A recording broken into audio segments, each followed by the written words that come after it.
Namaskar, respected principal ma'am, judges, honorable teachers, and everybody presented over here. On the behalf of Cambridge School, Dabra, I am Mohammad Ayan Khan. And I am Prashant Sahu. And today we are representing the one and only, the new, the best solution, the one and only project which purifies air, which purifies water, and which solves the real world problem. Our topic is sustainability and earth protection. So let's start. Sir, as we all know that today the carbon is the major pollution, major sources of all the problem. तो इधर हमने क्या किया है, जो carbon है उसको हमने इलेक्ट्रिसिटी के पर्पज से यूज किया है. ऐसा as we all know that जो काइनेटिक एनर्जी होती है उसको हमने इलेक्ट्रिकल एनर्जी में कन्वर्ट करके उसका यूज कर रहे हैं. इधर से जो फैक्ट्रीज हैं उनसे मेजरली जो पॉल्यूशन निकलता है उसको हमने टरबाइन की हेल्प से घुमाकर इधर जो मोटर लगी है वो जो है बिजली बना रही है. इससे इस बिजली को हम कई सारे पर्पस में यूज कर सकते हैं. डीसी करंट में यूज कर सकते हैं, एसी करंट में यूज कर सकते हैं, और इधर हम इसको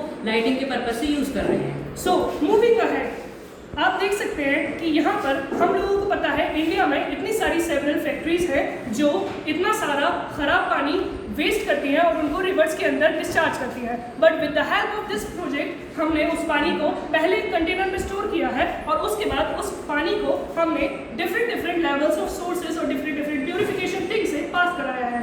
यहाँ पर देख सकते हैं ये पानी इकट्ठा हुआ है. इसके बाद ये पानी हमने सबसे पहले जो नेचुरल सैंड होती है उससे पास कराया है, जिससे इसके अंदर जो भी छोटे छोटे पार्टिकल्स हैं वो सब रिमूव हो जाएंगे. उसके बाद हमने यहाँ पे यूज किया है चारकोल, जिसकी मदद से हम इसके अंदर कुछ मिनरल्स ऐड कर सकते हैं और इसकी प्योरिटी और ज्यादा निखार सकते हैं. And at the last we uses the cotton, the ultimate majorly source of cleaning.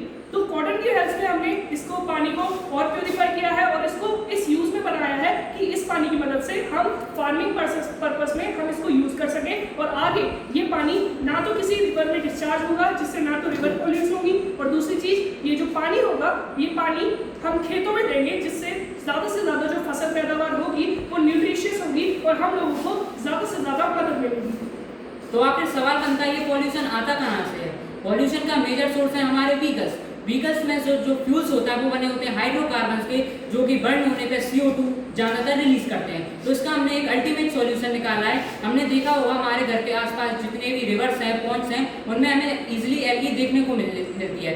जो एल्गाई होती है उसमें 50 to 60% ऑयल होता है, जिस कारण जो वो वाटर पे फ्लोट करती है. अब जो हमने ये एल्गी लिया उसमें हमने इथेनॉल और ये NaOH डाला है. ये दोनों मिलकर एस्टेरिफिकेशन प्रोसेस की मदद से एस्टर बनाते हैं, जिसको हमने यूज़ किया है फाइनली इस एल्गाई एक्सट्रैक्ट में. और ये हमारा एक ऑयल देखने को हमको मिलता है, जो कि ये जो ऑयल है इसको हम डायरेक्ट मोटर व्हीकल्स में यूज़ कर सकते हैं और यही है हमारा ultimate product biofuel. So at the last, at conclusion, ending it, we can say that कि इस प्रोजेक्ट की मदद से हम एक रियल लाइफ सॉल्विंग कर रहे हैं. जो प्रॉब्लम्स हैं वो प्रॉब्लम्स थी कि हमने देखा है फैक्ट्रीज इतनी ज़्यादा हैं जिसके चक्कर में लोगों को उससे एयर पोल्यूशन जो हार्मफुल होता है उससे लोगों को कभी कभी बहुत सारी बीमारियां होती हैं. जो मोस्टली लोग होते हैं उनको सांस की बीमारियां होती हैं. तो जो बूढ़े लोग होते हैं वो इससे परेशान नहीं होंगे और जब ये एयर प्योरीफाई हो जाएगी तो इस एयर की वजह से हम यूटिलाइज करके एनर्जी जनरेट कर सकते हैं. वहीं दूसरी साइड जो पानी वेस्ट हो रहा है उस पानी की मदद से हम उसको प्योरीफाई कर सकते हैं और उसके अंदर और न्यूट्रिशन ऐड करके हम इसके अंदर फार्मिंग में यूज कर सकते हैं, ताकि जो फसल की पैदावार होगी वो और ज़्यादा न्यूट्रिशियस होगी. और दूसरी चीज़ ना तो कोई नदी या नाले गड्ढे होंगे, ताकि जो रिवर पोल्यूशन है वो भी कम होगा. At the end we can say that save life, use science. Science, live life. Science, Zindabad. Thank you.